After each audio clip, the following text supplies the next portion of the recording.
হ্যাঁ, আমি বাপ বটে, কিন্তু কিন্তু বিন্দুমাত্র সংকোচের প্রয়োজন নেই। আপনার যা ইচ্ছে স্বচ্ছন্দে বলুন ডাক্তারবাবু। যে বাপ 12 ঘন্টা কাল বিনা চিকিৎসায় একমাত্র সন্তানকে নিয়ে বসে থাকতে পারে, তার তার সমস্ত কিছু সহ্য হয় ডাক্তারবাবু। সব সব সব সহ্য হয় ডাক্তারবাবু, তার সব সহ্য হয়, সব।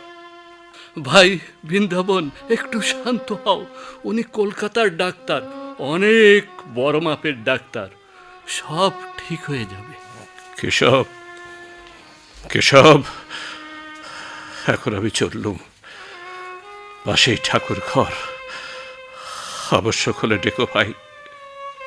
আর একটা কথা, শেষ হবার আগে খবর দিও, আর একবার যেন দেখতে পাই।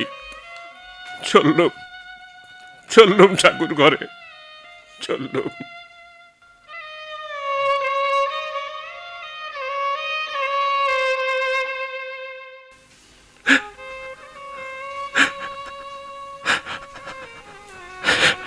মনে পড়ে সেদিনের কথা, যেদিন যেদিন আমরা কুঞ্জনাথের ঘরে নিমন্ত্রণ রাখতে গিয়েছিলাম।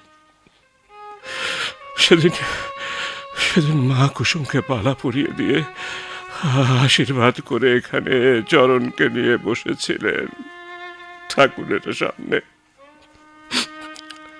আর আর আর আমি আনন্দ চিত্তে হৃদয়ের অসীম কৃতজ্ঞতা ঠাকুরের পায়ে নিবেদন করে দিতে চুপি চুপি প্রবেশ করেছিল।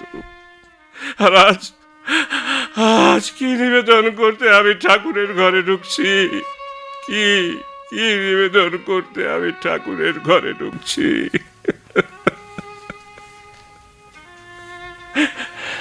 পাশের ঘরে আমার চরণ মরতে বসেছে।